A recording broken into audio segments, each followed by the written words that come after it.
Opa aí pessoal, tudo certo? Sexta de 3 no ar para análise, palpites e prognóstico dos jogos que teremos hoje no dia 5/2/2025. Jogos da NBA sempre se baseando em números e estatísticas, é assim que a gente sempre é lucrativo no médio e longo prazo. Então vamos trabalhar para que hoje seja um dia muito interessante, com diversos jogos. Trazemos aqui o filtro para vocês com as melhores opções.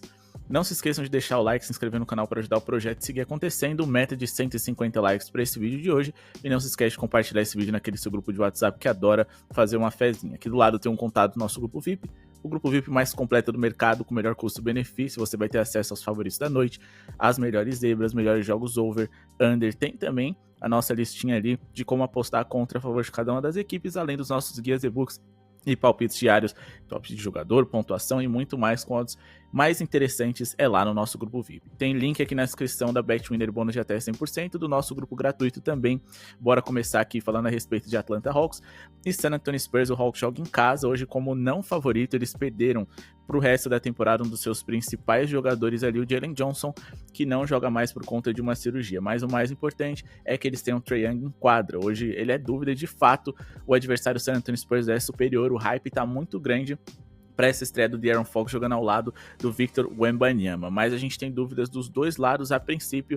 Se o Trae Young estiver em quadra, eu acredito num handicap positivo bem esticado, favorável ao Atlanta Hawks. O San Antonio Spurs com Chris Paul, Wembanyama e De'Aaron Fox de fato são favoritos, não tem jeito, mas dá pra gente colocar aqui um mais 12,5 pontos do Atlanta Hawks, porque o San Antonio Spurs é uma defesa ruim recentemente, tá? E defesas ruins não conseguem ganhar com frequência por largas vantagens de seus adversários, mas para a gente poder ter uma odd um pouquinho mais interessante, vamos duplar com a boa pontuação ali do Milwaukee Bucks. Vamos aqui de acima de 106,5 pontos dos Bucks e a gente fecha essa odd em torno de 50.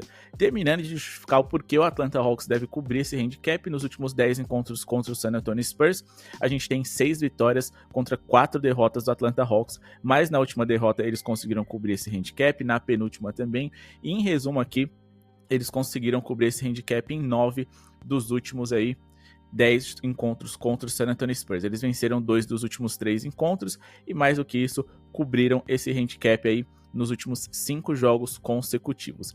Beleza? Como eu disse para vocês, a defesa do San Antonio Spurs não foi muito confiável aí recentemente. Se a gente for pegar aqui um filtro do mês de janeiro, eles foram a segunda pior defesa de toda a NBA. É verdade que o Atlanta Hawks também não é uma grande defesa, não é um ataque tão eficiente, mas eles foram uma defesa bem justa dentro desse recorte, quase uma das 10 melhores, e com isso eu acredito, por conta dessa fragilidade defensiva dos Spurs, da dificuldade inicial de encontrar o encaixe do Fox com Wembanyama e Chris Paul inicial, eu acho que dá para o Atlanta Hawks se manter perto do placar. Nessa tipo a gente pode perder por até 12 de diferença, só não pode perder por 13 ou mais, e se a gente vencer também é green. Mas por que eu acredito que os Bucks devem pontuar bem contra o Charlotte Hornets? Bom, os Hornets não são nenhum grande exemplo defensivo na temporada, inclusive nos últimos 7 encontros entre essas franquias, o Milwaukee Bucks completou para pelo menos 111 pontos em todas as partidas, sem jogar nenhuma prorrogação, e teve média de 121 pontos nos últimos 7 jogos que fez contra o Charlotte Hornets, vencendo 6 e perdendo apenas 1. Falando agora de Pistons e Cavs, as chips em over de bola de 3 contra os Pistons vem dando muito certo na temporada até aqui. Diversas vezes a gente vem conquistando o green lá no nosso grupo VIP e hoje não vai ser diferente. Eu acho que praticamente todos os jogadores que são bons arremessadores e que têm volume contra essa equipe do Detroit Pistons em bola de 3, pode ser interessante. Darius Garland, Donovan Mitchell, mas eu vou priorizar aqui o Strus, tá? Eu vou colocar aqui mais de 1,5 bolas de 3 dele.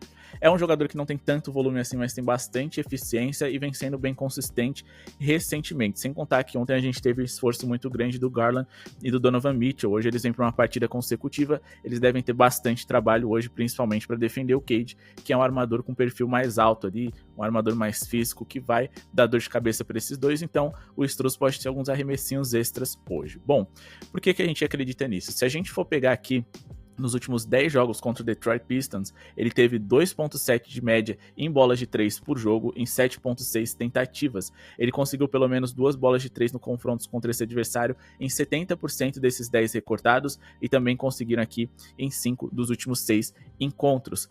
Quando a gente fala aqui a respeito do Max Strus, nos últimos 9 jogos, independente do adversário, ele teve média de 1,9 bolas de 3, mas ele conseguiu pelo menos 2 em 7 dessas 9 partidas feitas. Ele teve 37% de aproveitamento dentro desse recorte. A gente tá falando aqui no Detroit Pistons, que é um dos 10 piores aproveitamentos em defesa de território triplo na liga, um dos 10 times que mais sofrem bolas de 3 por jogo em toda a NBA. E quando a gente pega aqui jogadores da posição, característica semelhante à do Strus que enfrentaram Pistons recentemente, a gente tem aqui 7 dos últimos 7 sendo over em bolas triplas contra esse adversário. Beleza, se a gente for observar nos últimos 15 jogos, o Strus conseguiu superar a marca do 1.5 aqui em 10, o que também é muito interessante para essa nossa tip de hoje. O Betting Pros projeta ele com 2.3 bolas de 3 na partida. Beleza? Agora vamos falar aqui a respeito das próximas partidas. Temos um Nets e Wizards que a gente vai duplar aqui, tá? Com o Jazz e Warriors. E a gente também vai trabalhar aqui na questão de pontuação, tá? Mas que a gente tem aqui um Brooklyn Nets que em relação ao seu ataque não é tão eficiente assim.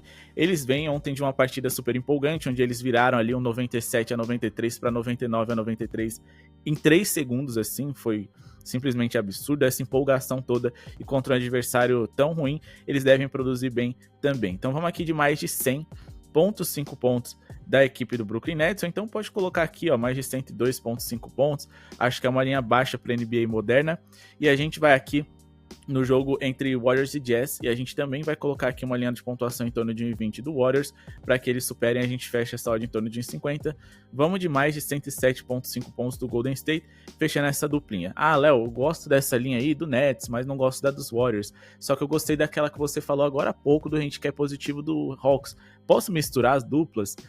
Fazer de uma outra forma? Pessoal, fiquem à vontade, se apeguem mais à nossa análise do que necessariamente aqui as linhas que a gente traz. A gente está tentando só justificar como que o Nets pode pontuar bem, como o Warriors pode pontuar bem, como o Hawks pode equilibrar no placar. Se você quer colocar uma linha mais alta ali para se arriscar mais, mas melhorar a odd, fiquem à vontade. Se quiser uma odd mais segura, colocando um pouquinho mais baixa também, se apeguem mais à nossa análise. Lembrando, se você não vive de apostas ainda, é para maiores de 18 anos, então apostem com responsabilidade. Mas por que o Nets deve pontuar bem? A gente tá falando de um Washington Wizards, que além deles serem uma defesa ruim, eles jogam um dos 10 ritmos mais rápidos da liga, eles gastam pouco relógio, ou seja, eles cedem muitas posses de bola por minuto para os seus rivais. Só que eles sofreram 120.8 pontos de média para os seus adversários nos últimos 20 jogos que fizeram, mesmo enfrentando diversos adversários com eficiência ofensiva baixa. Por exemplo, o Charlotte Hornets, que a gente tem aqui, o próprio Toronto Raptors conseguiu superar essa marca, entre outras franquias, foram muitos jogos, né? 20 é um recorte bem longo, mas que ainda assim eles sofreram mais de 102.5 pontos em todos esses encontros, tá? Em todas essas partidas eles sofreram esse número alto de pontos de 103 ou mais, eles sofreram pelo menos aí 110 pontos em 16 desses 20 jogos e não jogaram nenhuma prorrogação. A gente também tá falando do outro lado de outra defesa muito ruim. No caso, o Utah Jazz, nesse momento até subiram um pouquinho aqui, né? Eu falei que eles eram uma das duas piores defesas, mas é porque a diferença é tão pequena, mas ainda assim, a gente tá falando da pior e da terceira pior defesa da liga por 100 posses de bola pra gente explorar. O Utah Jazz joga no ritmo razoavelmente alto, não é tão alto assim, e o Golden State Warriors também não é uma eficiência ofensiva tão alta nessa temporada, eles estão deixando bastante a desejar, mas por conta do adversário do encaixe, eles podem produzir bem. Se a gente for pegar aqui os últimos 20 jogos do Utah Jazz, eles sofreram em média 116.9 pontos para os seus adversários, e o desafio aqui é um pouquinho maior, tá? O Warriors tem que fazer 108 pontos ou mais, e isso aconteceu aqui em 16 dos últimos 20 jogos da equipe do Utah Jazz. O próprio Golden State Warriors encontrou eles mesmo numa noite ruim, completaram para 114 pontos, e se a gente for pegar aqui os últimos confrontos recentes entre essas franquias, então vamos aqui em Utah Jazz e Golden State Warriors, o Golden State Warriors conseguiu pontuar mais de 107.5 pontos em diversas oportunidades, tá? A gente tá falando de um Jazz que volta e meia tá figurando ali entre os 10 com pior aproveitamento em defesa de território triplo. A gente sabe que o Warriors gosta desse tipo de arremesso. Não à toa, nos últimos 4 encontros consecutivos, a gente teve aí pelo menos 114 pontos do Golden State, sem prorrogação, e tivemos 123 pontos ou mais em 2 dos últimos 3 jogos. Se a gente for esticar aqui, a gente tem um recorte ainda maior no qual o Warriors conseguiu pontuar bem, tá? Então, bom, agora vamos falar aqui a respeito de outro jogo que vai acontecer. Na verdade, a gente vai dar uma voltadinha aqui em relação a Warriors e Jazz. Vamos falar aqui um pouquinho a respeito de Toronto Raptors e Memphis Grizzlies. Aqui a gente acredita em um jogo bem pontuado, tá? A gente tá falando de um Memphis que joga num ritmo muito alto. O Toronto Raptors fez uma partida ontem, né? Então eles vão estar cansados. Certamente eles vão sofrer bastante. O Memphis Grizzlies tem tudo para puxar essas linhas para cima. Só que a gente teria que esticar muito a linha do Memphis para poder acreditar em um jogo totalmente bem pontuado. Então vamos aqui de 232.5 pontos totais, porque todos os times aqui das duas franquias podem contribuir com essa linha de pontuação. A gente tá falando de 2 times velozes, tá? Então Por mais que o Toronto Raptors esteja cansado, não sei se eles vão abrir mão do seu ritmo, da sua economia de tempo, digamos assim.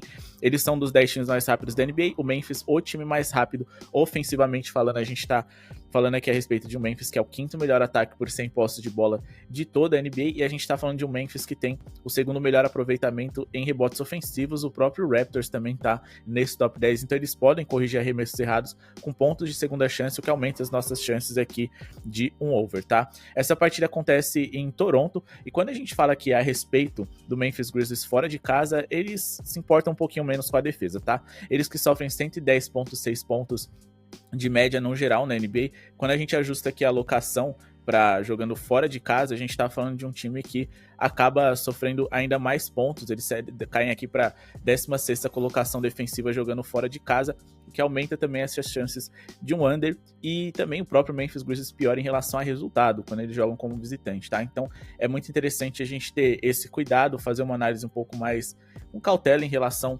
a essa franquia em geral, porque quando joga como mandante, eles têm um salto de qualidade muito grande.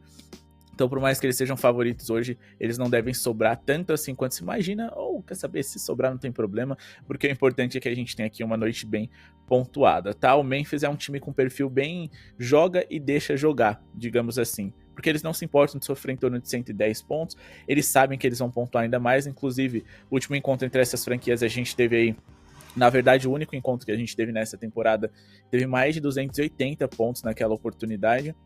E a gente tá falando aqui de um Memphis Grizzlies que conseguiu superar esses 232 pontos, 5 pontos nos placares dos jogos em que eles fizeram parte nos últimos 4 jogos consecutivos, e também superaram aí em 6 dos últimos 7 jogos que fizeram, e também em 70% dos jogos dessa temporada, 80 na verdade, né? Porque eles só ficaram em under aqui contra o Minnesota Timberwolves e contra o Utah Jazz. Então, em 8 dos últimos 10 jogos a gente teve um over 232,5 pontos nos jogos do Memphis Grizzlies. Fechado. E agora vamos falar aqui a respeito de Timberwolves e Chicago Bulls. Sim, a gente pulou ali 76ers e Heat, porque alguns jogos aqui a gente considera menos interessantes para analisar. Então vamos partir aqui direto para Timberwolves e Bulls. E vai ter um jogo ali na virada da madrugada, tá? Entre Orlando Magic e Sacramento Kings. A gente vai fechar mais uma duplinha pra vocês. E é aquela mesma história, tá? Se vocês quiserem misturar as duplas aí, se vocês quiserem trabalhar só com uma linha aqui que a gente indica da dupla, só que pegar na ao vivo ela pagando um pouquinho melhor, fiquem à vontade. Trabalhar na ao vivo é sempre interessante. Ontem a gente passou pra galera lá um over na pontuação do Joel Embiid ao vivo, que bateu também, com odd de mais de 80. Então, sempre interessante ficar de olho durante as partidas. A gente vai se aproveitar dessa defesa frágil e cansada do Chicago Bulls, porque os Bulls jogaram ontem e venceram sua partida contra o Miami Heat, mas vamos aqui de mais de 110,5 pontos do Minnesota Timberwolves, e a gente vai aqui no jogo entre Orlando Magic e Sacramento Kings, e a gente vai trabalhar com o jogador. Aqui vocês podem escolher, tá? Franz Wagner ou Banqueiro, um dos dois ali deve superar a sua marca de pontos mínimas.